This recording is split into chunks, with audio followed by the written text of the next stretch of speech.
حضرت داؤد علیہ السلام کو پتہ چل گیا کہ ہزاروں لوگ اللہ کی نافرمانی کر رہے ہیں، سمجھایا مان نہیں رہے، آپ نے ان کی ہلاکت کی دعا فرمائی۔ ایک دن کیا ہوا صبح کہ جو 12,000 لوگ دیوار کے اس طرف تھے، وہاں سے کوئی آواز نہیں آئی، نہ بچوں کی آواز، نہ عورتوں کی آواز، پن ڈراپ سائلنٹ۔ یہ لوگ کہنے لگے کہ برابر والوں کو کیا ہوا، کوئی آواز نہیں آ رہی۔ دیوار کو پھانگ کر جب اوپر پھلانگ کر دیکھتے ہیں تو چیخیں نکل گئی لوگوں کی کہ وہ 12,000 لوگوں کے چہرے بندر کے چہرے بنا دیے گئے، مسخ کر دیا گیا ان کے چہروں کو۔ سورہ بقرہ میں تفصیل سے یہ واقعہ موجود ہے۔ اب یہ لوگ پریشان ہوئے، دروازہ کھول کے اندر جاتے ہیں تو وہ بندر جو تھے نا، وہ اپنے رشتہ داروں کو پہچان رہے تھے، کیونکہ چاچا بھی تھے، ماموں بھی تھے، کزنز بھی ہوں گے، تو وہ دوڑ کے اپنے رشتہ داروں کے پاس آئے، کپڑے سونگتے تھے، روتے تھے، مگر بتا نہیں پاتے تھے کہ میں کون ہوں، اور یہ رشتہ دار پہچان نہیں پا رہے تھے کہ ان میں سے میرا رشتہ دار کون ہے۔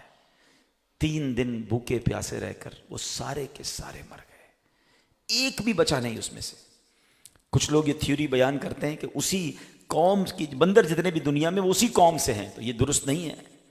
علماء فرماتے ہیں اللہ نے جب بھی جس قوم پر عذاب نازل کیا نا، کبھی اس کی نسل باقی نہیں رکھی، کچھ بھی بچا نہیں اس میں سے۔ مگر قرآن کا یہ واقعہ ہمیں درس کیا دے رہا ہے؟ 2 مین پوائنٹ سیکھنے ہیں۔ بڑی تعداد میں یہاں بزنس کمیونٹی کے لوگ بیٹھے ہیں، انہوں نے کیا غلطی کی؟ انہوں نے حرام کمایا۔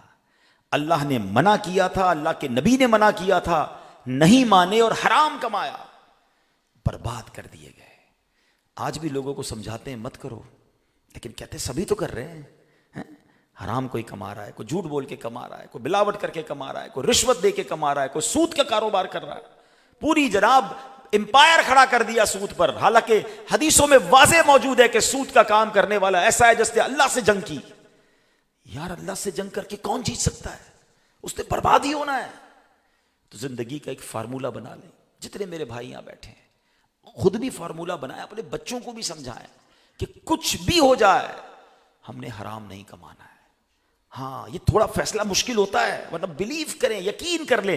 ایک جملہ آپ نے بچپن سے بہنے اور آپ نے سنا ہے کہ دانے دانے پہ لکھا ہے کھانے والے کا نام، جو میرے نصیب میں ہے وہ مجھے مل کر رہے گا، جو نصیب میں نہیں تو وہ کوئی بھی نہیں دے سکتا مجھے۔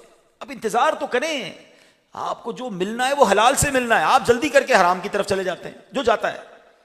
کئی بار یہ واقعہ آپ نے سنا ہوگا کہ مولا علی شیر خدا کرم اللہ تعالیٰ وجہ الکریم ایک بار نماز پڑھنے گئے، اپنا لباس ایک بندے کو پکڑایا کہ میں نماز پڑھ کے آتا ہوں، واپس آئے تو بندہ غائب، لباس لے کے چوری کر کے چلا گیا۔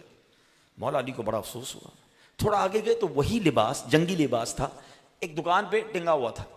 آپ نے کہا یہ کہاں سے آیا؟ کہا ابھی ایک بندہ بیچ کر گیا ہے۔ کہا کتنے کا بیچا؟ کہا 2 درہم کا۔ مولا علی فرماتے ہیں اللہ نے 2 درہم اس کے لیے حلال کے رکھے تھے، میں نے نیت کی تھی میں نماز پڑھ کے واپس آؤں گا تو اس بندے کو اس لباس سنبھالنے کے تحفے میں 2 درہم دوں گا، وہ حلال تھے، جلدی کی، چوری کی، وہی 2 درہم حرام سے کما لیے۔ تو یہ ادھر بٹھا لیں کہ جو آپ کو مل رہا ہے نا یہ حلال ہی تھا، اللہ نے حلال ہی لکھا ہے سب کے لیے۔ ہم جلد بازی کر کے کہ نہیں یار پیچھے رہ جاؤں گا، اتنی بڑی سوسائٹی میں گھر کب بنے گا، نئی والی گاڑی کیسے لوں گا، برابر والا تو آگے بڑھ گیا، اس کی 2 فیکٹریاں لگ گئیں، میں پیچھے۔ اس ریس سے نکل جائیں۔ اگر کوئی کسی وجہ سے آگے بڑھ رہا ہے وہ اس کا اور اس کے رب کا معاملہ ہے۔ ہاں یہ بھی مجھے تھرمامیٹر نہیں لگانا کہ حلال کما رہا ہے حرام کما رہا ہے، مجھے کس نے آڈٹ پہ بٹھایا ہے بھائی کہ میں لوگوں کی بیلنس شیٹ چیک کروں کہ وہ حلال کماتا ہے حرام، وہ اس کا اور اس کے رب کا معاملہ ہے۔ مجھے میرا جواب دینا ہے، میں نے حرام نہیں کمانا، کیونکہ حرام روزی اتنا شدید گناہ ہے۔ آپ سوچیں کہ حرام کمانے والے کی دعا ہی قبول نہیں ہوتی ہے۔ اگر میں بھی تھوڑی دیر پہلے دعا پر بات کر رہا تھا، میرا اور رب کا کنیکشن ہی ڈسکنٹینیو ہو جائے تو کیا فائدہ اس روزی کا؟ مولا علی حضرت موسیٰ علیہ نبی علیہ الصلوۃ والسلام نے ایک شخص کو دیکھا، بڑا رو رہا ہے، بڑا گر گرا رہا ہے، بال بھی بکھرے ہوئے، یا اللہ یا اللہ۔ حضرت موسیٰ تو اللہ سے بات کرتے تھے نا، کہ یا اللہ یہ اتنا رو رہا ہے، اس کی دعا قبول کر لے۔ ارشاد ہوا اے موسیٰ یہ اتنا روئے کہ روتے روتے مر جائے، اتنے ہاتھ اٹھائے کہ اس کے ہاتھ آسمان کو چھو جائیں، اے موسیٰ میں نے اس کی دعا قبول نہیں کرنی۔ کہ یا اللہ وجہ کیا ہے؟ فرمایا موسیٰ جو یہ کھاتا ہے وہ حرام ہے، جو کماتا ہے وہ حرام ہے، جو پہنا ہے وہ حرام ہے۔ اب بتاؤ نا، اگر میرا رب ہی مجھ سے ناراض ہو جائے، میری دعائی قبول نہ ہو۔ میں کیلکولیشن ویسے پیش کرتا رہتا ہوں، اللہ کرے کسی کے دل میں اتر جائے بات۔ ویسے ایک بات بتائیے، دلچسپ بات ہے، ماشاءاللہ اللہ پاک نے نوازا ہے کافی لوگوں کو. آپ نے جتنا آج تک کمایا یا کما رہے ہیں، اپنی ذات پہ کتنے پیسے خرچ کیے؟ اپنی بیوی بچوں کو چھوڑ دیں تھوڑی دیر کے لیے، وہ تو بہت ہی خرچ کرتے ہیں ہمارے. میں آپ کی بات کر رہا ہوں، اپنی میری باڈی پر. ہم تو یار اتنے کپڑے بھی نہیں خریدتے جتنے گھر والے خریدتے ہیں، ٹھیک ہے نا. میری کیلکولیشن ہے، may be I am wrong, 5%. انسان اپنی زندگی میں اپنی ذات پر، مرد جو کمانے والا ہے، وہ مشکل سے 5% اپنی پوری کمائی کا خرچ کرتا ہے. میں وہ بھی زیادہ بول رہا ہوں، جن کے پاس بہت زیادہ وہ حساب کریں گے تو 5 بھی بہت ہو جائے گا. ٹھیک ہے، 5 بولے 1%. اچھا چلو کوئی شوقین بیٹھا ہوگا برانڈیڈ پہننے والا، وہ چلو 10% کر لو گے، اس سے زیادہ نہیں. باقی بچے بیوی بچے خرچ کر جاتے ہیں 25-30%، 40-50-60% تم چھوڑ کے مرتے ہیں. دنیا کا یہ نارملی فارمولا ہے. میں اب نارملائز بات کر رہا ہوں، بڑا جملہ بڑا اہم کہنے جا رہا ہوں، جو پک کر لیں گے نا زندگی بھر یاد رہ جائے گا. 100 کمائے، 5 خرچ کیے اپنے اوپر، جواب پورے 100 کا دینا ہے. اگر یہ جملہ یاد کر لو گے نا، اپنے اوپر کتنے خرچ کروں گا؟ 5. کمائے کتنے؟ 100. غلط کمائے تو پورے 100 کی مار پڑے گی. میں کیوں مار کھاؤں بھائی؟ ہیں میں کماؤں، میرے بعد سب موج کریں، اور 100 کی مار میں کھاؤں؟ یہ کون سی عقل بندی ہے؟ میں اپنے اوپر خرچ کر رہا ہوں اور باقی سارے لوگ موج. ہاں ایسا نہیں ہوگا قیامت کے دن بندہ کہ یا اللہ باقی تو میں نے خرچ ہی نہیں کیے، میرا تو 5% کی مار مجھے، باقی بچوں بیوی کو. بچے تو کھڑے ہو جائیں گے اللہ کی بارگاہ میں. اللہ ہم نے کب کہا تھا حرام کما کے آنا؟ ہمیں تو باپ لا کے دیتا تھا، ہم اڑاتے تھے، ہم مزے کرتے تھے. ہاں یہ ساری شاپنگ ہے، یہ ساری چیزیں، سب کا جواب اس کو دینا پڑے گا جس نے غلط کمایا ہوگا. میں کیوں مار کھاؤں بھائی؟ عقل مند وہ ہے کہ جب میں نے اپنی ذات پر 5% مشکل سے خرچ کرنا ہے، پورے 100 کی مار کھاؤں. اس کا ایک ہی حل ہے کہ 100 کا 100 حلال کماؤ. وہ تھوڑا بھی ہوگا وہ برکت والا ہوگا، وہ رحمت والا ہوگا، وہ عافیت والا ہوگا. ایزی کمنگ ایزی گوئنگ ہوتا ہے. اگر آپ کو بہت جلدی جو پیسے لوگ کما رہے ہوتے ہیں، وہ حرام سے کما رہے ہیں، جوئے سے کما رہے ہیں، جس سے بھی کما رہے ہیں، جاتا بھی ایسے ہی ہے. ہاں کبھی رشوت، کبھی بیماری میں چلا جائے گا، کبھی جناب آگ لگ جائے. اللہ پاک حفاظت فرمائے ہمیں، اللہ ہمیں زوال نعمت سے بچائے. حلال فقط یہ سورہ بقرہ کا واقعہ اعلان کر رہا ہے کہ جو اللہ نے منع کیا وہ نہیں چاہیے مجھے. دوسری بڑی اہم بات اس واقعے سے سیکھنے کو ملی، شیطانی ہیلے، شیطانی پلاننگز، یہ بڑی آج کل بھی چل رہی ہیں. نہیں جناب یہ کون کہتا ہے انٹرسٹ ہے؟ سود نہیں ہے، یہ تو پروفٹ ہے، یہ تو انٹرسٹ ہے، یہ تو جائز ہے. دماغ میں الگ الگ پیکنگ کے ذریعے سود آ رہے ہیں، موبائل اپلیکیشنز کے ذریعے الگ الگ کمپنیاں کوئی نہ کوئی اسکیم لے کر آ جاتی ہیں، اور ہم کہتے ہیں یار یہ کہہ رہا ہے نا نہیں ہوگا. یہ کیسے کہہ سکتا ہے بھائی؟ آپ کیسے فیصلہ کر سکتے ہیں کہ کون سا سود ہے نہیں ہے؟ کسی مفتی صاحب سے پوچھا آپ نے؟ کسی عالم دین سے مشورہ کیا آپ نے؟ نہیں. اب بدقسمتی ہے، بولتے ہوئے بھی شرم نہیں مطلب شرم آ رہی ہے کہ ایسے بھی لوگ آئے سوشل میڈیا پہ جو کہتے ہیں آج کل جو شراب ہے یہ شراب ہی نہیں ہے، یہ تو الکوہل ہے. لعنت اللہ علی الکاذبین. آپ ذرا سوچیں یہ کتنا بڑا گناہ ہے کہ آپ لوگوں کو شراب پہ لگا رہے ہیں. یہی تو شیطانی ہیلے ہیں نا. اچھا نہ جانے کتنے نوجوان اس کو صحیح سمجھ لیں گے، حالانکہ ان کے لیے بھی غلطی ہے کہ وہ پہلے کسی صحیح مفتی سے رابطہ تو کریں. صدیوں سے جو لوگ شراب کہتے رہے، چند لوگ آ کر اس کو اچھا پردہ تو جناب دل کا پردہ ہوتا ہے. نارملائز کیا جا رہا ہے گناہ. بے پردگی کو عام کرنا ہے نا. پتہ ہے یہ مسلمان ہے، یہ ویسے تو نہیں مانے گا، اس کو پردہ تو دل کا ہوتا ہے. یعنی صدیوں سے صحابہ، اہل بیت، امہات المومنین، اولیاء کرام، دنیا میں کسی کو نہیں پتا چلا کہ پردہ کیا ہوتا ہے، اور اس کو پتا چل گیا پردہ دل کا ہوتا ہے. قرآن کہہ رہا ہے پردہ کیا ہے، حدیث بتا رہی ہے کہ کس طرح عورتوں کو اپنے لباس کو بہتر کرنا ہے، پردہ کرنا ہے، مردوں کو نگاہیں نیچی رکھنی ہے. اور یہاں جناب کچھ لوگ آئے ہیلا لے کر کے پردہ موسیقی روح کی غذا ہے. لا حول ولا قوت الا باللہ. الا بذکر اللہ تطمئن القلوب. قرآن کہتا ہے کہ اللہ کے ذکر میں دلوں کا چین ہے. مگر کسی طرح نارملائز کرنا ہے نا گانے باجوں کو، ناچ گانوں کو، تو کوئی نہ کوئی ہیلا. اور چل پڑتی ہے قوم پیچھے پیچھے، یار یہ بھی تو کچھ کہہ رہا ہے، پوائنٹ آف ویو تو سمجھنا. کیوں سمجھنا چاہیے بھائی؟ یعنی ہمیں پیک کر کے کوئی شراب سرکے کی بوتل کی لیبل لگا دے گا تو کیا وہ سرکہ ہو جائے گا؟ پلیز اگر جینے کی تمنا ہے تو کچھ پہچان پیدا کر. ہمیں علماء کرام سے، مفتیان کرام سے، صحیح العقیدہ عاشقان رسول علماء سے رابطے میں رہنا ہے، اور ان شیطانی ہیلوں سے اپنے آپ کو اور اپنی آنے والی نسلوں کو بچانا ہے. شیطان نے یہ کام شروع سے کیا ہوا ہے. ہفتے کے دن حوض بھر لو، اتوار کو نکال لینا ہے، اور بندر بنا دیے گئے. اب ایک بڑا ریلیونٹ سوال، وہ سوال یہ کہ جناب پچھلی قوموں کے واقعات پڑھیں تو ایک قوم لوط نے کیا تھا، ایک بدفعلی کی تھی، ایک عمل غلط کیا، پوری قوم کو جبریل امین نے اپنے پروں پہ اٹھا کے پٹخا، تباہ و برباد کر دیا. کسی قوم نے جناب معاذ اللہ ایک گناہ کیا، آسمان سے آگ برسی، ناپ تول میں کمی کی تھی حضرت شعیب علیہ السلام کی قوم نے، آگ برسی، پوری قوم جلا کے راکھ کر دی گئی.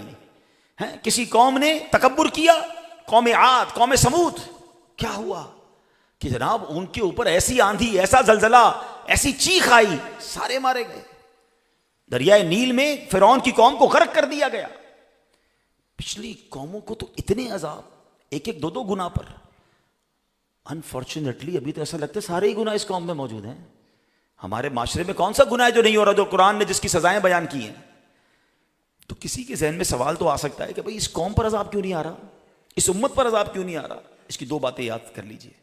ایک تو ہم پر ہوئی ہے مہربانی کہ ہم کس کے امتی ہیں، نبی پاک علیہ السلام کے، رحمت للعالمین کے. قرآن کہتا ہے محبوب جب تک آپ ان کے درمیان ہیں اللہ انہیں عذاب نہیں دے گا. یہ ہم پر کرم نوازی ہوئی ہے کہ ان کی برکت سے ہم پر یہ آسمانی عذاب نازل نہیں ہو رہے. لیکن قرآن نے یہ بھی تو کہا ہے نا ثم لتسألن یومئذ عن النعیم، ایک دن ضرور ان سے ایک ایک نعمت کے بارے میں سوال ہوگا. آج عذاب نہیں آ رہا نا، کل جواب دینا ہے. جو گناہوں میں پڑے ہوئے ہیں، جو بے حیائیاں، جو برے کام، جو نعمتوں کا غلط استعمال کر رہے ہیں، وہ ایسے نہیں نکلیں گے. مگر علماء نے ایک اور بڑی ختم ہے، جب سے میں نے پڑھی ہے نا یہ بات، یقین کریں جس کو کہتے ہیں نا دل لرز جاتا ہے. علماء کہتے ہیں اس قوم کا، اس امت کا عذاب چہرے خسف اور مسخ نہیں ہے. پہلے کی قوموں کے عذاب کیا تھے؟ چہرے مسخ اور خسف کر دیے جاتے تھے، بگاڑ دیے جاتے تھے، خنزیر بنا دیا، بندر بنا دیا، تباہ و برباد کر دی گئی قوم. اس امت کا عذاب دل خسف اور مسخ کیے جاتے ہیں. اس امت پر عذاب کیا ہے کہ ان کے دل بگاڑ دیے جاتے ہیں، دل بدل دیے جاتے ہیں، دل برباد کر دیے جاتے ہیں. Now what is the symptoms؟ پتا کیسے چلے کہ میرا دل صحیح ہے یا اللہ نہ کرے دل پر عذاب آ چکا ہے، دل بدل دیا گیا ہے، دل بگڑ گیا ہے، مسخ ہو گیا ہے. قبلہ مفتی احمد یار خان نعیمی رحمۃ اللہ تعالی عظیم مفسر قرآن ہے، تفسیر نعیمی میں لکھتے ہیں اس کی 3 نشانیاں ہیں. آپ ذرا غور سے، میرے وہ بھائی جو یہاں موجود ہیں فیصل آباد میں اور جو مجھے لائیو سن رہے ہیں، سب لوگ چیک کر لیں کہ ان 3 میں سے کوئی ایک نشانی تو نہیں ہے میرے اندر. پہلی نشانی مفتی صاحب لکھتے ہیں جس کا دل بگاڑ دیا گیا، دل مسخ کر دیا گیا، وہ نشانی یہ ہے کہ اطاعت میں دل نہیں لگتا، عبادت میں دل کا نہ لگنا. اب ذرا سب غور کر لیں، کتنی بڑی تعداد ہے ہم میں سے ایسی کہ جب بھی نیکی کی بات کریں تو بوریت فیل ہوتی ہے، تلاوت کریں تو نیند آنے لگتی ہے، نماز پڑھیں تو بھاگنے کو جی چاہتا ہے، مسجد میں جانے کو دل نہیں کرتا. برائی کے اڈے پر آج انہوں نے عرفان بھائی نے یہ درس قرآن کی اب نعت خوانی رکھی ہے، ماشاءاللہ اچھے مہمان آئے ہیں. اللہ نہ کرے اگر آج اس میوزیکل شو رکھتے تو شاید دوستوں کے فون آ رہے ہوتے کہ یار ہمیں بھی نہیں بلایا ہے. بھائی نہیں آتے لوگ اللہ رسول کی بات سننے کے، یعنی اطاعت میں دل ہی نہیں لگ رہا. خود سوچیں کہ یار اگر اللہ کے ذکر میں میرا دل نہیں لگ رہا تو پھر میرے اندر کیا پرابلم آ گئی. کیونکہ اللہ تو قرآن میں فرما رہا ہے الا بذکر اللہ تطمئن القلوب، کہ بے شک اللہ کے ذکر میں دلوں کا چین ہے. میرے دل میں چین کیوں نہیں ہے؟ It means there is nothing wrong in Quran, میرے دل میں پرابلم ہے. اگلی نشانی وہ فرما رہے ہیں، میں علاج بھی بتاؤں گا، آگے جا کے علاج بتاتا ہوں. دوسری نشانی مفتی صاحب کہتے ہیں کہ جس کا دل برباد کر دیا گیا، عذاب الہی اس کے دل پر آ چکا ہے، مسخ ہو جاتا ہے جب، تو گناہ کا خوف نہ ہونا. یعنی گناہ ہو جائے تو کوئی خوف نہیں، کوئی تکلیف نہیں ہے، کوئی پچھتاوا نہیں ہے. اور تیسری بات فرماتے ہیں کہ دل کا مسخ ہونا یہ ہے، اس کی تیسری نشانی یہ ہے کہ کسی کی موت پر عبرت نہ حاصل کرنا، موت اور جنازے دیکھ کر بھی عبرت حاصل نہ کرنا. اگر ان تینوں کو تھوڑا سا سمجھتے ہیں نا، ایسا لگتا ہے یہ تینوں تو بہت ساروں میں ہو گیا ہے. اکثر لوگوں کا یہ پرابلم ہو گیا ہے، عبادت میں دل نہیں لگ رہا. اب جس کو یہ فیل، دیکھیں سب سے پہلے اپنے آپ کو سچا جواب دینا ہے. اگر آج میرے بیان میں میں اور آپ کچھ بدلنے آئے ہیں، ایک تو ٹائم بیان برائے بیان، حاضری برائے حاضری، چلو یار عرفان بھائی کو منہ دکھانا اس لیے آ گیا. اور اگر آپ چاہتے ہیں کہ نہیں یار یہ میں کیسے گوارا کروں کہ میرا دل عذاب الہی کا شکار ہو جائے، میرا دل مسخ کر دیا جائے، تو میں ان تینوں پوائنٹس پر آپ کو کچھ باتیں عرض کرنا چاہتا ہوں. پہلا، اگر کوئی ایسا ہے میرا بھائی کہ اس کو واقعی یہ فیل ہوتا ہے کہ جب بھی عبادت کی بات آتی ہے، کئی بار کھڑا ہوا کہ آج 12 رکعت نفل پڑھوں گا، 2 کے بعد چھوڑ دیتا ہوں، جب قرآن پڑھنے لگتا ہوں پورا پارا پڑھوں گا، 1 رکوع کے بعد بند کر دیتا ہوں، اب بعد میں پڑھوں گا، کئی بار نیکی کا ارادہ کیا مگر دل ہی نہیں لگتا، تو اپنے آپ کو سچا پہلے جواب دے دے کہ یس دس از مائی پرابلم. جب تک آپ ڈائگنوس نہیں کرو گے تو علاج کیسے ہوگا؟ اگر یہ ہے نا تو میں آپ کو اس کو سولوشن بتا دیتا ہوں، اس کا انشاءاللہ حل بتاتا ہوں. اس کا حل یہ ہے، آپ میں سے کئی لوگوں کو بخار ہوا ہوگا، ٹھیک ہے؟ جب بھی بخار ہوتا ہے ہمارا منہ کڑوا ہو جاتا ہے، ہمیں کھانا بھی اچھا نہیں لگتا، اپنی پسندیدہ ڈش بھی اچھی نہیں لگتی، یہاں تک کہ طبیعت خراب ہو تو بچے بھی اچھے نہیں لگتے. بندہ کہتا ہے ان کو دور رکھو، ابھی مجھے بات نہیں کرنی، میں ریلیکس کرنا چاہتا ہوں. کیوں؟ کہ طبیعت خراب ہے. مگر سچ بتائیں، جب اس بیماری میں ہم ہوتے ہیں تو کیا کھانا پینا چھوڑ دیتے ہیں؟ ہم کہتے ہیں یار کھانا جاری رکھو، بلے اچھا نہیں لگ رہا، تھوڑے دنوں میں بیماری ختم ہوگی تو لذت واپس آ جائے گی، فیملی اچھی لگنے لگے گی، لائف انجوائے کریں گے. ابھی 5 7 8 دن رہے گا یہ پرابلم. بالکل ایسا ہی ہے.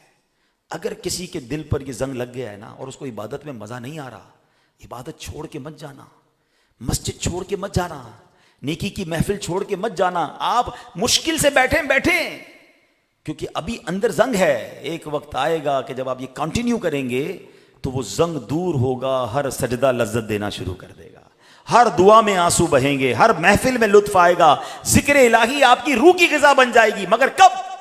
جب یہ بیماری ہٹے گی. دعا کریں اے اللہ دل صاف کر دے. اور تکلفاً مشکل، جیسے دوائی کیسے ہوتی ہے، دوائی شوق سے تھوڑی کو پی رہا ہوتا ہے، تکلیف سے پیتا ہے. انجیکشن تکلیف سے لگاتا ہے، لیکن کیوں لگاتا ہے؟ پتہ ہے یہ تکلیف تھوڑے دنوں کی ہے، یہ علاج ہو گیا تو پھر یہ تکلیف ختم، لائف اچھی ہو جائے گی. بالکل ایسے ہی ابھی آپ کو اللہ رسول کا ذکر، اگر کسی کو انجیکشن جیسا درد دے رہا ہے نا اور کسی کو کڑوی دوائی لگ رہی ہے تو چھوڑ کے مت جانا، اس کو کنٹینیو کرنا ہے. کیونکہ میں یہ گندا دل لے کر مرنا نہیں چاہتا کہ جو دل ہی مسخ کر دیا گیا ہو، جس کے دل پر جناب کس اطاعت والی بات ہی اثر نہ کرتی ہو.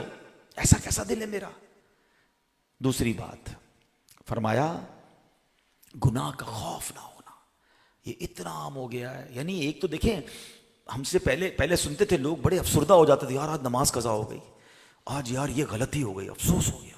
یعنی گناہ ہے تو افسوس ہے نا، خوف ہے. مگر آج اگر میں یہ کہوں تو غلط نہیں ہوگا، کروڑوں گھر ایسے ہیں کہ صبح ہوتی ہے اس گھر میں الارم بجتا ہے، کئی الارم بجتے ہیں، کسی کے اسکول کے لیے بجتا ہے، کسی کے آفس کے لیے بجتا ہے، مگر اس پورے گھر میں کسی کا بھی فجر کا الارم نہیں بجتا. پورا گھر ایسا ہے جس میں ایک بندہ بھی فجر نہیں پڑتا ہے. یہ کیسا مسلمان کا گھر ہے کہ صبح ہوتے ہی اللہ کو ناراض کر بیٹھے. The start of the day, کہتے نا دن کا اچھا آغاز کرو. یہ کیسا دن کا آغاز ہے کہ پورے گھر کی نماز قضا ہو گئی، اچھا ہو گئی، بڑا کبیرہ گناہ ہو گیا. ہاں میں آپ کو بتاؤں نماز قضا کرنا کتنا بڑا گناہ ہے. آپ کو کوئی کہے یہ شرابی ہے، اوہ شراب پیتا ہے، کوئی کہے جواری ہے، او لو جوا کھیلتا ہے، یہ ڈکیت ہے، اوہ ڈکیتی کرتا ہے. ان سب سے بڑا گناہ نماز قضا کرنا ہے. اچھا ہمارا پتہ ہے کیا فارمولا کیا؟ ہمیں جو گناہ اچھا نہیں لگتا نا، ہمیں اس کو بڑا گناہ بنا دیا ہے. ہمیں کوئی کہے نا یار شرابی بچے سے شادی کرنی ہے، نہیں شرابی سے کون شادی کرے گا، جواری سے، نہیں نماز نہیں پڑھتا، کوئی بات نہیں. نماز تو سب سے بڑا فرض ہے، اور مرنے کے بعد سب سے پہلا سوال ہی نماز پر ہونا ہے. اتنا نارملائز کر دیا کہ یعنی جس گھر میں کسی نے فجر نہیں پڑھی نا، وہ سارے بریک فاسٹ پہ ملے، ناشتے پہ ملے، کسی کے ماتھے پر شکن نہیں ہے، کوئی افسوس نہیں کہ آج سب کی نماز گئی. افسوس کیوں ہوگا؟ ظہر بھی نہیں پڑھنی ہے، ظہر کا پلان بھی یہی ہے کہ جانی ہے وہ. Who cares؟ اتنا گناہ کو آسان کر دیا گیا، اتنا گناہ کی بے خوفی ہو گئی. یاد رکھیے احساس گناہ یہ نعمت ہے. جو بندہ گناہگار بھی ہے نا، اور اگر اس کو یاد ہے کہ میں گناہگار ہوں، میں خطا کار ہوں، میں مسٹیک کر رہا ہوں، یا اللہ معاف کر دے، وہ انشاءاللہ اس کی توبہ ہو جائے گی، کیونکہ اس کا احساس گناہ اسے لے آئے گا اللہ کے پاس. مگر جس کو احساس گناہ ہی نہیں ہے، جو سوچتا ہے میں نے کیا ہی کچھ نہیں، نماز ہی تو نہیں پڑھی، معاذ اللہ. اب ایسے کتنے گناہ ہیں. اب شادی کو دیکھ لیجیے، آج بھی میں ایک شادی کی محفل میں، ہماری کتنی شادیاں ہوتی ہیں. یعنی آپ غور کریں، مجھے بتائیں یہ شادی کی نعمت عطا کرنے والا کون ہے؟ بلکہ ہر نعمت اللہ عطا کرنے والا ہے نا. اتنی بڑی خوشی اللہ نے مجھے دی، ہمارے گھر میں خوشی دی. اور سچ بتائیں آج شادیوں میں اللہ کو ناراض کرنے میں کون سی کسر چھوڑی جاتی؟ ارے ہر وہ گناہ ہو رہا ہے. اور حیرانگی یہ کہ بعض اوقات تو نیک نمازی کے گھر میں شادی ہوتی ہے، اور اس کو کہو حضرت یہ کیا کر رہے ہیں، تو کہتے کیا کریں، بچوں کو خوشی کے لیے کرنا پڑتا ہے، خاندان کا رکھنا پڑتا ہے، خاندان کے طریقے. کیسے آپ بندوں کو راضی کرنے کے لیے خالق کو ناراض کریں گے؟ یعنی پہلے تو ہم سنتے تھے بھائی شادی میں 2-3 فنکشن ہو گئے، چلو بھائی شادی مہندی ہو گئی، شادی ہو گئی، ولیمہ ہو گیا، ہم سمجھاتے مہندی مت کرو بھائی، نعت خوانی کر لو. مگر اب تو 1 مہینہ شادی چل رہی ہے، فارم ہاؤس نائٹ، تو گیمنگ نائٹ، تو ہولی نائٹ، تو کلر. اللہ اکبر، کیا ہو گیا ہے؟ آپ کے پاس پیسے ہیں تو اس کا مطلب یہ کہ آپ سارے پیسے حرام میں ڈالیں گے. اس کا بہترین استعمال میں آپ کو بتاتا ہوں. ہمارے بہت اچھے دوست تھے, اللہ نے ان کو بہت نوازا, بلکہ میرے رشتے دار ہیں, بہت بڑی پارٹی ہے وہ بھی. ان کے بچوں کی شادی ہوئی, میں گیا, انہوں نے ایک ہی پروگرام کیا, کھانا وانا کھلایا. تو میں نے کہا ماشاءاللہ آپ نے ایک ہی پروگرام کیا, بڑا اچھا جواب دیا. کہا عبدالحبیب بھائی میں کروڑوں روپے خرچ کر سکتا ہوں اپنے بچوں کی شادی پر, مگر میرا ایک فارمولہ ہے, جب بھی اپنے بچوں کی شادی کرتا ہوں ایک ہی فنکشن کرتا ہوں, کھانا وانا کھلا دیتا ہوں. کوئی فنکشن سے مراد کھانا کھلا دیا, اور جتنے پیسے بچتے ہیں نا اس سے میں غریب بچوں کی شادیاں کروا دیتا ہوں. وہ جتنے بچے بچیاں ہیں میرے اس بچے کے لیے دعا کرتے ہیں, اللہ ان کی لائف اچھی کر دیتا ہے. دس از دا وے. خرچ کریں نا اچھے کاموں میں. کتنے غریب ہیں جو بیچارے, ہماری بہنیں جو رشتوں کے انتظار میں بیٹھی, ان کے پاس پیسے ہی نہیں ہیں. ہم ایک کروڑ روپے گلوکار کو دے دیں گے, ایک ڈیڑھ کروڑ روپے کے فنکشن ایک رات کے لیے ہو رہے ہیں, اور پتہ نہیں کیا کیا لٹا رہے ہیں. کیا جواب دیں؟ اچھا پھر خوف بھی نہیں ہے. ابھی دیکھیے ہم نے کیا سنا کہ دل مسخ ہونے کی وجہ یہ بتائی کہ دل گناہ کرنے کے بعد خوف بھی نہ ہو. ارے خوف تو چھوڑے, لوگ تو انجوائے کر رہے ہیں, بلکہ شیئر کر رہے ہیں. ہم جب چھوٹے تھے نا, یہ بزرگ میری بات یاد کر لیں گے, ہم جب چھوٹے تھے نا تو ایک آواز آتی تھی کبھی کبھی نا کہ یار فلاں شادی میں لوگوں نے ناچنے والیاں بلائی ہیں. ہم کہتے تھے باپ رے باپ, اتنے برے لوگ, کہ یہ غلط کام کیا انہوں نے. یعنی اس زمانے میں یہ سن کر لرزہ طاری ہو جاتا تھا. اور اب سنا ہے کہ جناب خاندان کی لڑکیاں, خاندان کے لڑکے مل کر پہلے تو کئی دنوں تک ڈانس کی پریکٹس کرتے ہیں, اور پھر شادی میں ناچا جاتا ہے. اس میں سارا بھائی بھی بیٹھا ہے, والد بھی بیٹھا ہے, گھر والے بھی بیٹھے ہیں. یعنی آپ بے حیائی کا کام دیکھیں. اچھا پھر یہ تو حرام ہو گیا بھائی, ابھی بھی آپ نے گناہ کیا, آپ نے کیا, آپ کے خاندان کو پتا ہے نا. نہیں ابھی بھی اور بڑھانا ہے. اب اس کی ویڈیو بنائی اور اس کو ڈالا سوشل میڈیا پہ کہ دیکھو ہماری ماں بہنیں, ہمارے گھر والے مل کے کیسا ناچتے ہیں, دنیا دیکھے ہمیں. یعنی پہلے خود گناہ کیا وہ گناہ, اب دنیا کو دکھا رہے ہیں گناہ, اور اس پہ چیک کرتے ہیں کہ کس کا ڈانس وائرل ہوا, کس کی جناب ہمارے گھر کی جو خواتین ہیں اس کو کس نے زیادہ دیکھا. ولا حول ولا قوت الا باللہ. اور پھر ہم کہتے ہیں یار شادی کے بعد بچے خوش نہیں ہیں, شادی کے بعد اولاد نہیں ہو رہی ہے, شادی کے بعد لڑائیاں ہو رہی ہیں. یار آپ نے اس نئی خاندان کو بناتے وقت اللہ کو ناراضی میں کسر کون سی چھوڑی. اور یہ صرف شادی نہیں, آپ تو شیطان کا اگر وار سمجھ لیں نا. یہ نوجوان پلیز میری ایک بات سمجھیے گا, آپ کو ہو سکتا ہے کچھ لوگوں کو یہ بات سخت لگ رہی ہوگی, میں آپ کا بھائی ہوں, میں آپ کو اور ہم سب کو آخرت کی آگ سے, جہنم کی آگ سے بچانا چاہتا ہوں. ہم یہ فنکشن کس لیے کرتے ہیں؟ چند دوست راضی ہو جائیں, چند فیملی کے دوست راضی ہو جائیں, بس چند لوگوں کو راضی کرنے کے لیے. خالق کو کیوں ناراض کر رہے ہو یار؟ ساری زندگی تو آپ نے اپنی فیملی کے ساتھ گزارنی ہے. اللہ ناراض ہو گیا تو ساری زندگی کے دکھ ہاتھ نہ پڑ جائیں. کتنے ایسے جن کے گھر میں معذور بچے پیدا ہوتے ہیں, ساری زندگی ماں باپ روتے ہیں. اللہ سے عافیت مانگو, یا اللہ راضی رہیو, میری اگلی زندگی خوشحالی والی کر دینا.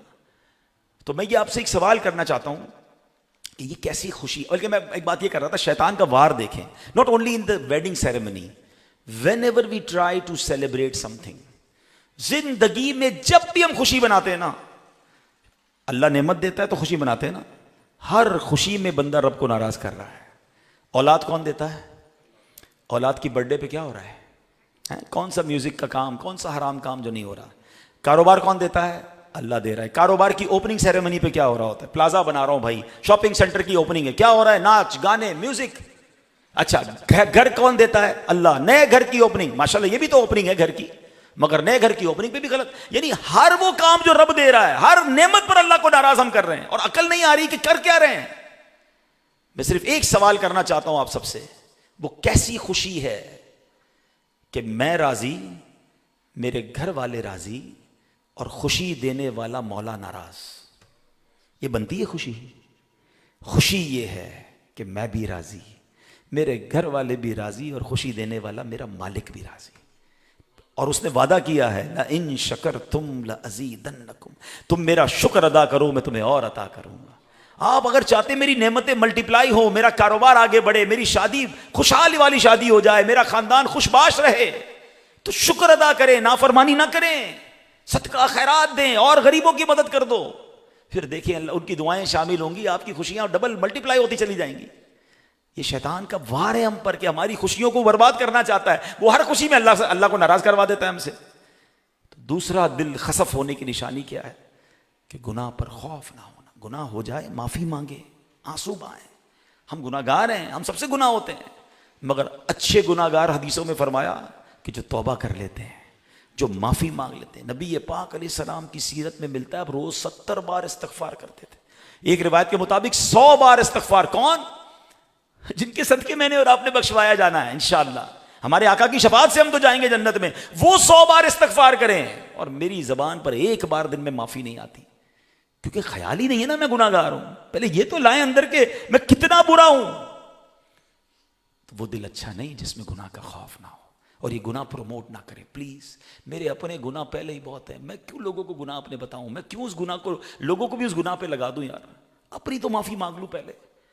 سوشل میڈیا پر اب تو نیا ایک فینومینا بن گیا ہے, لوگ کہتے ہیں بنا مشہور آدمی وہ ہے, کامیاب وہ ہے, اس کے اتنے فالوور ہیں.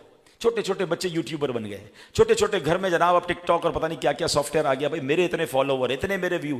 بھائی یہ دیکھو کہ آپ کے ویوز حرام چیز کے ذریعے ہیں یا حلال کے ذریعے ہیں. میں تو الحمدللہ ملتا رہتا ہوں, بعض اوقات ناراض بھی ہو جاتے ہیں مجھ سے سوشل میڈیا انفلوئنسر. میں پھر لائیو کہہ رہا ہوں آپ کو, اگر آپ کے ملینز کروڑوں ویوز ہیں, یہ دیکھ لو یہ کروڑوں ویوز حرام کے ہیں یا حلال کے ہیں. اگر تمہارے ناچ گانے, تمہاری بے حیائی, تمہارے جھوٹ پر تمہیں ویوز مل رہے ہیں, دنیا سے چلے جاؤ گے, یہ ویڈیو چلتی رہے گی, کہیں قیامت تک مارنا پڑتی رہے. کیا کرنا ہے ان ویوز کا یار, ہیں حلال بات. اگر واقعی سوشل میڈیا پہ بات کرنی ہے تو کوئی اچھی بات کر لیں, صدقہ جاریہ والی بات. بے شک 5 لوگ دیکھیں, ان 5 کا ثواب آپ کو ملے گا. اور دعوت اسلامی نے تو یہ مت بھی بریک کر دی ہے کہ لوگ کہتے ہیں نیگیٹو بات کرو تو وائرل ہوتی ہے. آج دیکھیں دعوت اسلامی کے ویوز بعض اوقات ملینز میں ہمارے کلپس جاتے ہیں. کیوں جاتے ہیں؟ جب سچی بات کریں, ستھری کریں تو آج بھی لوگ دیکھنے والے ہیں. لیکن انشاءاللہ اللہ قبول کرے, اگر قرآن و حدیث کی صحیح بات کسی نے کی ہے اور اس کے کروڑ ویوز بھی ہیں, انشاءاللہ ہر ویو پر اس کو جنت کی ایک نیکی ملے گی انشاءاللہ. وہ دنیا سے چلا بھی گیا تو لوگ دیکھتے رہیں گے, اسے ثواب ملتا رہے گا. ایسا کام کرو نا بھائی. لیکن دماغ نہیں بھائی, شیئر کریں گے, لائک کریں گے, آگے بڑھائیں گے, غلط کام کر کے آگے بڑھائیں گے. گناہ کا خوف دل میں بٹھائیں, ہم نے مرنا ہے. اور جو تیسری بات دل خسف ہونے والی, وہ کیا ہے کہ موت سے عبرت نہ پکڑنا. آس پاس سے جنازے اٹھ رہے ہیں, آس پاس سے. ویسے اگر ایک ہاتھ اٹھائیے, اس پورے مہینے میں آپ میں سے کس کو کسی نہ کسی جنازے کی خبر ملی ہو, ایک مہینے کے اندر, صرف اس ایک مہینے میں آپ میں سے کس کو جنازے کی خبر ملی ہے؟ ذرا پیچھے دیکھیں, تقریباً سب کے ہاتھ اٹھے ہیں. کوئی ایسا نہیں ہے جس کو خبر نہ ملی ہو جنازے کی. میں ابھی تھوڑی دیر پہلے ایک جگہ سے فاتحہ پڑھ کے آیا ہوں, ہل گیا, میں خود ہل گیا. اللہ نے بہت نوازا ہے ان کو, اربوں کروڑوں اربوں پتی لوگ ہیں. 23 سال کا نوجوان, کوئی پریئر بیماری نہیں, کوئی بڑا بیماری کا بیک گراؤنڈ نہیں, بخار آیا اور 2-3 دن کے اندر دنیا سے چلا گیا. آپ بتاؤ یار, والد موجود تھا گھر میں مگر بیٹا میں نے شادی بولے اس دسمبر میں شادی تھی اس کی, ساری پلاننگ بیرون ملک پڑھتا تھا وہ, اللہ اس کی مغفرت فرمائے, میں دعا کر کے آیا ہوں, مجھے ہمدردی ہے اس خاندان سے. مگر سبق کب لیں گے یار آپ میں سے, اور یا کئی وہ ہوں گے جو 23 سال سے بڑی عمر کے ہیں. مجھ سے اور آپ سے چھوٹا چلا گیا نا, اس کا مطلب میں بونس میں ہوں, میری کبھی بھی باری آ سکتی ہے. میں کیوں یہ سوچ رہا ہوں وہ چلا گیا میں نہیں جاؤں گا. میں پچھلے جمعے قبرستان گیا تو میں نے اتنی قبر دیکھی. اتنی قبر کس کی ہوتی ہے؟ بچے کی. بچے بھی جا رہے ہیں, نوجوان بھی جا رہے ہیں, بزرگ بھی جا رہے ہیں, آس پاس سے لوگ جا رہے ہیں. میں یہ کیوں نہیں سمجھ رہا کہ میری باری بھی ایسی آنی ہے.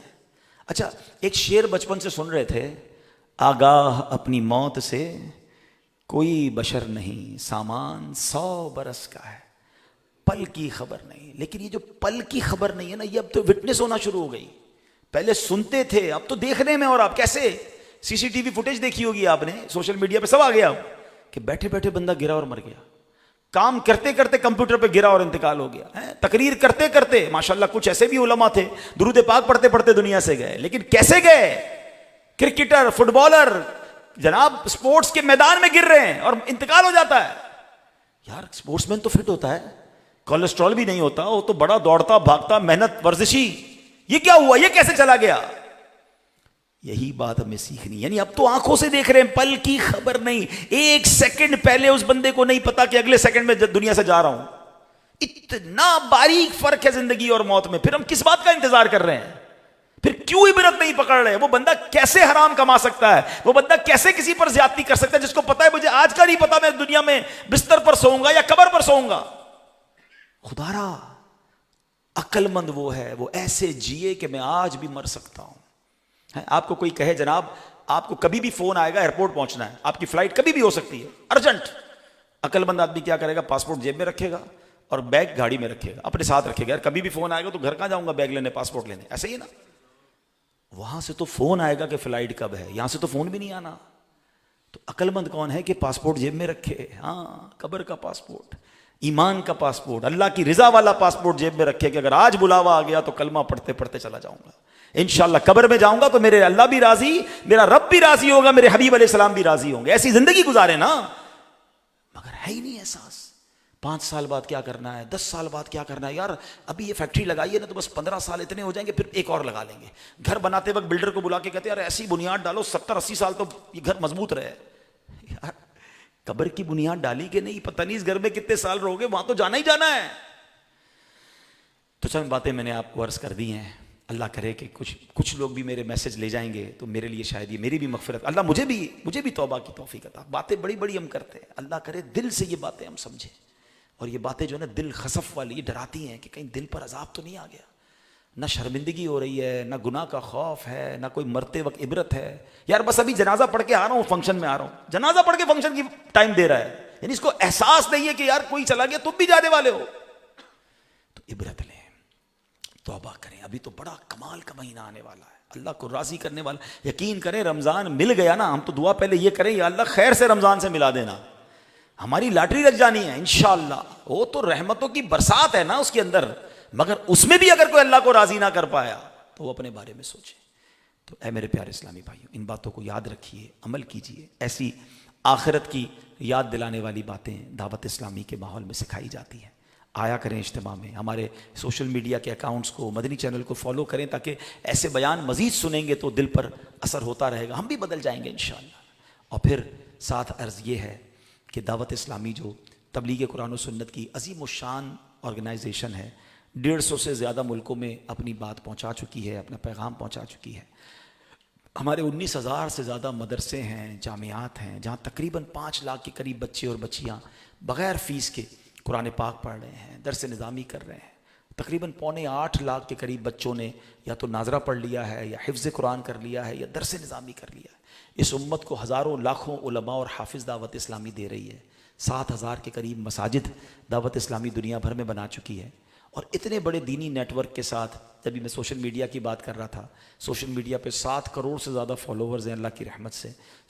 مدنی چینل کے ذریعے 3 زبانوں میں دین متین کی خدمت ہو رہی ہے. اور پھر اتنے سارے کاموں کے بعد ویلفیئر کے کام جس پیارے انداز میں ہو رہے ہیں. 2 دن پہلے میں لاہور میں تھا تو لاہور میں 2 کلینکس کا افتتاح ایک ہی دن میں ہوا. آج آپ کے شہر فیصل آباد میں ایک ایسے اسکول کا افتتاح میں نے کیا, دارالمدینہ کا, جہاں یتیم بچوں کی فری آف چارج انشاءاللہ تعلیم بھی ہوگی, ان کی اکموڈیشن بھی ہوگی, ان کو بورڈنگ بھی دی جائے گی. تو ماشاءاللہ فلاحی کام بھی دنیا بھر میں ہو رہے ہیں. تو اتنا بڑا کام جو تحریک کر رہی ہو, ہمیں اس کا ضرور ساتھ دینا چاہیے. اور اربوں روپے کے دعوت اسلامی کے اخراجات ہیں. آپ اگر تھوڑا سا بھی جس کو کہیں کہ لاجیکلی باتوں کو سمجھنے والے ہیں, تو جس کے 20,000 مدرسے ہوں, میں بچوں کی بات نہیں کر رہا, 20,000 مدرسے ہوں اور 5 لاکھ کے قریب 5.5 لاکھ کے قریب اسٹوڈنٹس ہوں, تو اس کے نیٹ ورک کے اخراجات کتنے ہوں گے. میں ابھی آج ہی بات کر رہا تھا, صرف فیصل آباد ڈویژن میں دعوت اسلامی کا جو کام ہے, ماہانہ 11 کروڑ روپے کے اخراجات ہیں, مہینے کے 11 کروڑ. تو آپ اندازہ کریں کہ پورے پاکستان کے کتنے ہوں گے. تو میری گزارش ہے کہ اپنے ڈونیشن میں, اپنی زکوٰۃ میں اپنی دعوت اسلامی کو ضرور ساتھ دیں. اللہ کریم آپ سب کو خوب برکت عطا فرمائے. آخر میں ایک بار پھر شیخ عرفان بھائی اور جناب نوید صاحب, ان دونوں کو مبارکباد بھی پیش کروں گا, اور دونوں فیملیوں کے لیے دعا ہے کہ اللہ اس شادی کو خانہ آبادی فرمائے. جن بچے بچیوں کی شادیاں ہونی ہیں, اللہ سب کو اچھے اور نیک رشتے عطا فرمائے.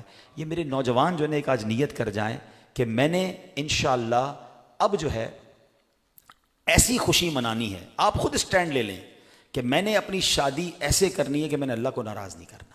ہاں بس آپ یہ پلان کر لیں کہ جب بھی خوشی مناؤں گا میں رب کو ناراض نہیں کروں گا. جس دن یہ فارمولہ آپ نے سیکھ لیا, آپ دیکھیں آپ کی خوشیاں ملٹی پلائی ہونا شروع ہے. اسلام کھانے پینے کے تھوڑی منع کرتا ہے. آپ دعوت کریں, اچھے کپڑے پہنیں, خوشیاں منائیں, باؤنڈری میں رہ کر اسلام کی بالکل انجوائے کریں, لائف انجوائے کریں. ایسا تھوڑی ہے کہ جو گناہ نہیں کرتے ان کی لائف مزیدار نہیں ہوتی. لائف وہی مزیدار ہے جس میں رب راضی ہے, کیونکہ اللہ راضی ہوتا تو اور خوشیاں ڈال دیتا ہے, اور برکتیں ہو جاتی ہیں. اللہ کرے دل میں اتر جائے میری بات. آمین بجاہ النبی الامین صلی اللہ علیہ وسلم. صلاۃ و سلام ہوگا اور پھر دعا کریں.